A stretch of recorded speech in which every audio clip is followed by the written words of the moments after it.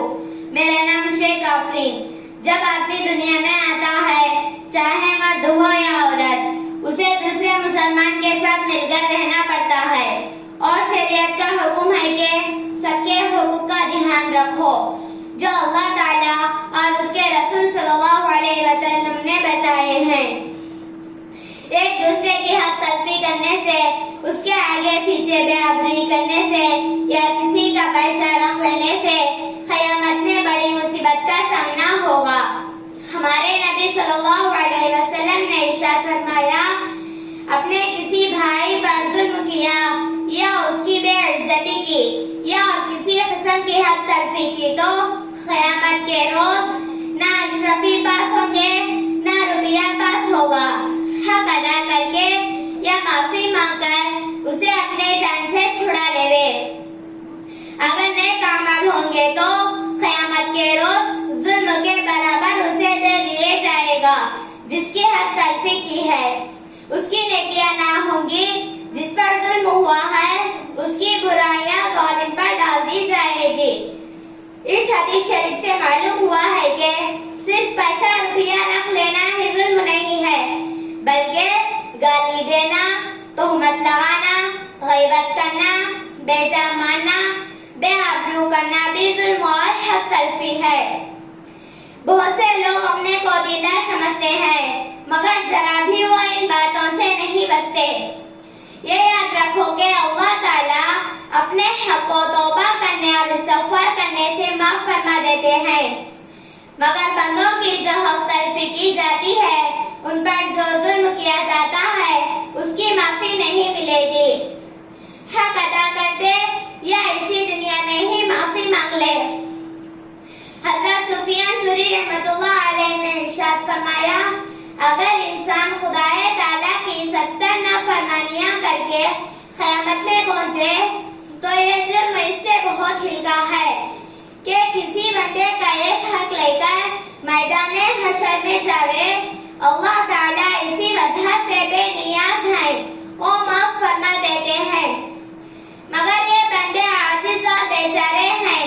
قیامت کے روز بہت سے بے بس ہوں گے, وہ ذرا ذرا سا اپنا سہارا تلاش کرتے ہوں گے. بندوں کے حقوق کے ساتھ پاک و صاف ہو کر رہو, کیونکہ وہ اپنی حاجت کی وجہ سے معافی نہیں چاہتے. ایک حدیث شریف میں ہے کہ حضرت رسول مقبول صلی اللہ علیہ وسلم نے اپنے صحابی رضی اللہ عنہ سے پوچھا, جانتے ہو مفلس یعنی غریب اور تنگ دست کون ہے؟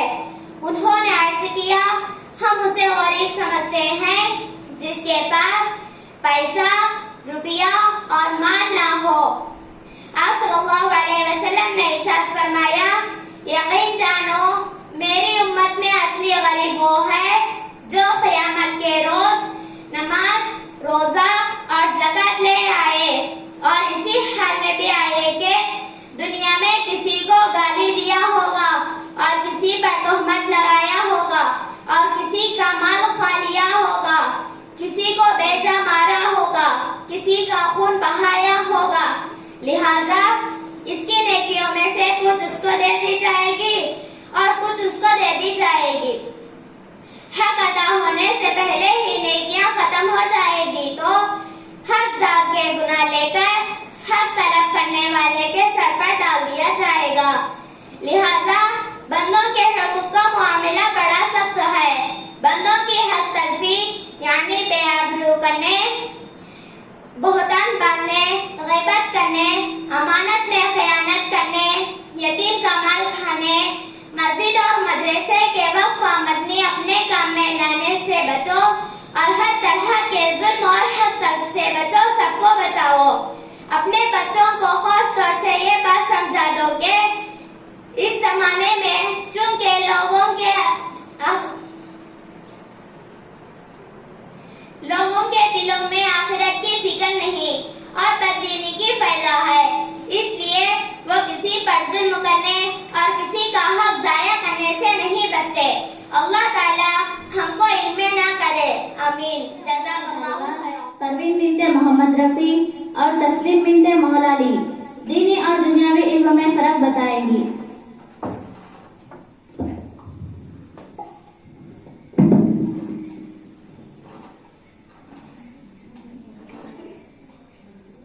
السلام علیکم ورحمۃ اللہ وبرکاتہ۔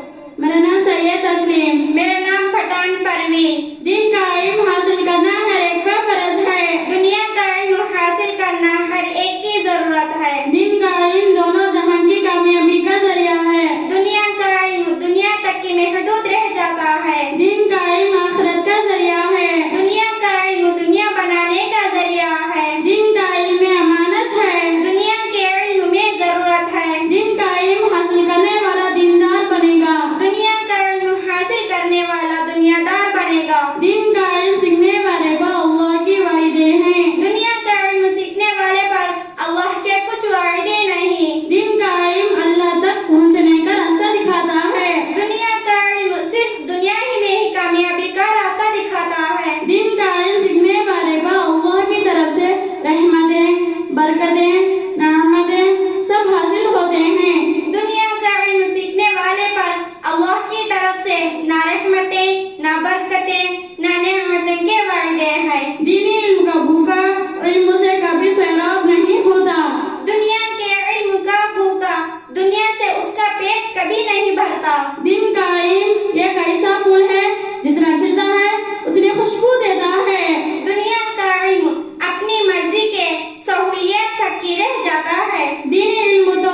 باشا اور اسما بنت محبوب باشا اللہ سے کبھی مایوس مت ہونے کے بارے میں ترانہ پیش کریں گے۔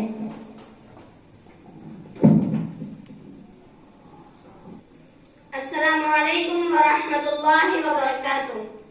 کبھی مایوس مت ہونا، امیدوں کے سمندر میں تلادم آتے رہتے ہیں، سفینے ڈوبتے بھی ہیں، سفر لیکن نہیں رکتا، مسافر ٹوٹ جاتے ہیں، مگر ملا نہیں تھکتا، سفر طے ہو کے رہتا ہے، سفر طے ہو کے رہتا ہے۔ کبھی مایوس مت ہونا، اندھیرا کتنا گہرا ہو، کبھی مایوس مت ہونا، اندھیرا کتنا گہرا ہو، کبھی مانگ کر دیکھو تمہاری آنکھ کے آنسو، یوں ہی ڈھلنے نہیں دے گا تمہاری آس کی گاگر، کبھی وہ آس کا دریا کہیں گرنے نہیں دے گا، کہیں مڑنے نہیں دے گا۔ کبھی مایوس مت ہونا، کبھی مایوس مت ہونا، اندھیرا کتنا گہرا ہو، کبھی مایوس مت ہونا، اندھیرا کتنا گہرا ہو، وہاں انصاف کی چرخی ذرا دھیرے سے چلتی ہے، مگر چرخی کے پاٹوں میں بہت باریک پستا ہے، تمہارے ایک کا بدلہ وہاں 70 سے زیادہ ہے، نیت تلتی ہے پلڑوں میں، کبھی مایوس مت ہونا، کبھی مایوس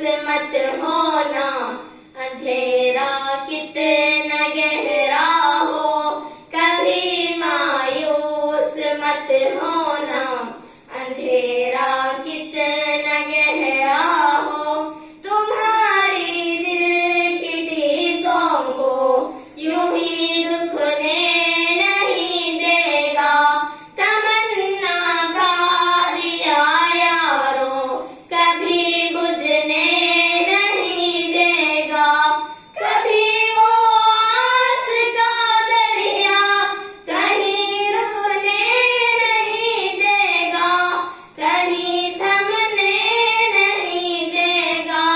کبھی مایوس مت ہونا، کبھی مایوس مت ہونا، اندھیرا کتنا گہرا ہو، کبھی مایوس مت ہونا، اندھیرا کتنا گہرا ہو۔ جزاک اللہ۔ اس مدرسے کے تمام طالبات مل کر مدرسہ زینت القرآن نسوان کے بارے میں ایک ترانہ پیش کریں گے۔